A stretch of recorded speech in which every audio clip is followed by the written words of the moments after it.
Hey guys, this video is for 2nd through 4th grade team for September. It's technically September week 3. It will be September 16th, but we are really only on week 2 of our curriculum because we just started last week because we didn't start on Labor Day. So our theme for this month is dirty jobs. Somebody's got to do it, and our life app is initiative, seeing what needs to be done and doing it. So last week we started in with the story of Nehemiah, and Nehemiah heard about the wall that needed to be rebuilt around Jerusalem, and our bottom line was, be on the lookout for what needs to be done. Well, this week we are continuing the story of Nehemiah, and Nehemiah plans to rebuild the wall. So our bottom line is, don't wait for someone else to see what needs to be done. Our memory verse for this whole month is, work at everything you do with all your heart. Work as if you were working for the Lord. Colossians 3:23.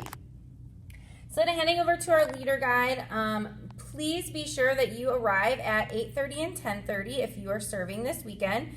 That will give you a chance to get together with your team and pray. Pray for each other, ask for prayer requests, really just lift each other up in prayer. Pray for your small group that maybe today kids would learn to get rid of the it's not my job attitude, and instead that God would give them a heart that is willing and eager to help others.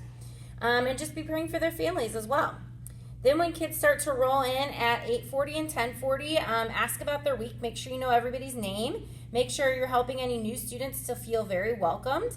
And then show kids these objects that are going to be on your cart. So you're going to have a light bulb on your cart, a toy car, and a toy airplane, and talk about where they came from, and just explain that these things weren't always around. Someone had to invent them. For example, and you can also get your cell phone out, put your cell phone on the cart. So for example, Alexander Graham Bell, he invented the telephone. Thomas Edison invented the light bulb and movies. Carl Benz helped invent the car. The Wright brothers were credited for inventing the airplane. So who else do they know or have heard of that has done a great thing, maybe invented something? And have they learned about anyone in school or at church who did something amazing? And then you will just kind of get them thinking about people who did things, who took initiative and did solve the problem. So then you're going to do an intro activity at 9 and 11 called Best Thing Ever. And each kid is going to get a little packet of clay. They can take this home. This is theirs to keep. I would maybe just write their name on the outside of it when they're done with it so that they can take it home. And what they're going to do is you're going to give each kid a piece of clay and ask them to make something that they think was the best thing ever invented. And when they finish creating, let them share what they made and why they think it was the best thing ever. And then you'll just close that activity by saying, you guys definitely had some good ideas and strong opinions about the best things ever invented. And some of those things are necessary for our everyday lives, and some of those things just make our lives a lot easier and more fun. Well, today in large group, we're going to hear about a man who saw something that needed to be done and did it, just like the people who invented those things. So then you'll head across the hall to large group. Make sure that you remind your kids in there that they're the older kids in there, so they're the example for the younger kids.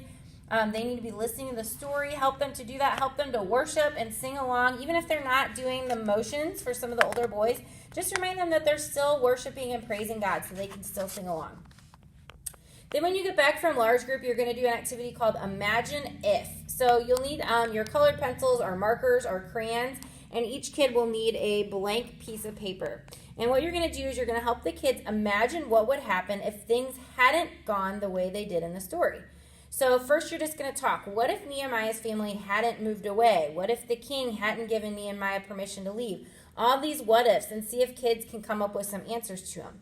And next you're going to talk to the kids about some modern day things and what it would be like if those hadn't happened. So what if running water was never invented, or cars and trains were never invented? And then you're going to pass out the paper and pencils or crayons or markers, and you're going to ask kids to draw a picture of the room that they're in, or maybe draw a picture of our church building, and have them make it as detailed as possible. And then on the back of the pictures, tell them to draw it again, but imagine if all those things that we had just talked about were real, so that there was no running water or no cars or no electricity, no computers, or none of the other inventions like staplers or pens. What would that be like? So maybe if they don't have time to draw 2 pictures, just ask them to imagine, okay, look at your picture that you drew. Now, could you imagine it without any of these things? And then you'll just close that activity down by saying, so guys, we are pretty fortunate to live in a time where we have so many things around us that make our lives easier and safer and more fun.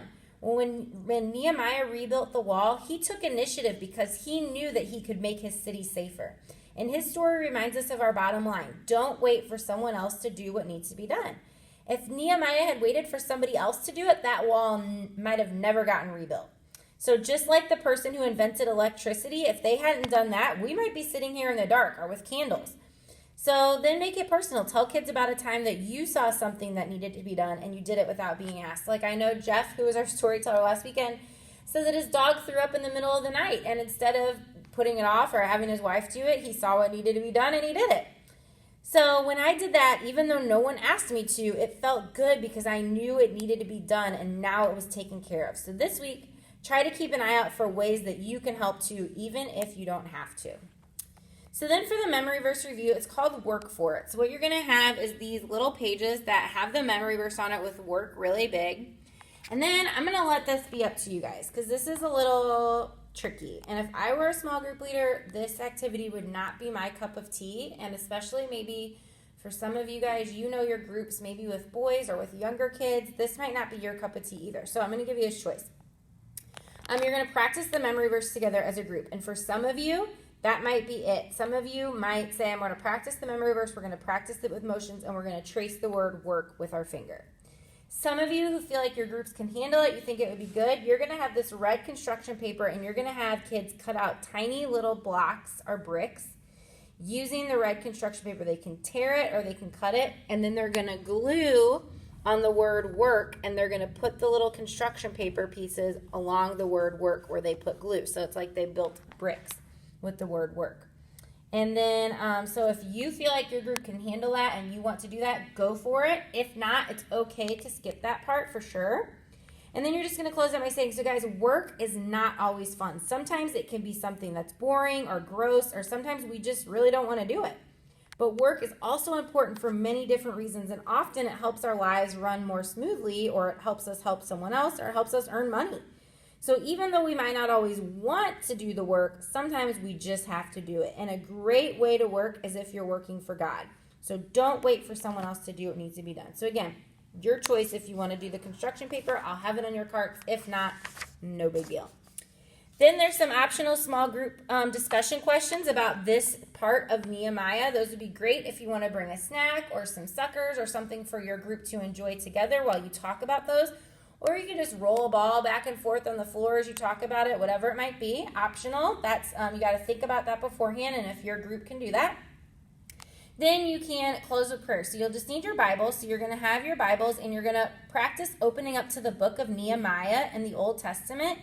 And then just kind of let kids hold the Bibles and just pray over the book of Nehemiah. So you're just close with this prayer about Nehemiah. And then as adults come, have them show their memory verse pictures if you did that, or just tell them their memory verse. And then also, if kids weren't here last week, please make sure that they get a parent cue and memory verse card. And we also have some of these that we'll have extras for this coming week. And they have little devotionals in them that go along with each week for parents and kids to have. And they also have, I'm not sure if this one has it, I don't feel it in there, these little eyeballs that can go on their finger that are initiative eyes. And they help them see what needs to be done and do it. So that's it for this week, guys. Last week went so smooth with our move up. Thank you so much for just being amazing small group leaders. So grateful for all of you. And I will see you on Sunday.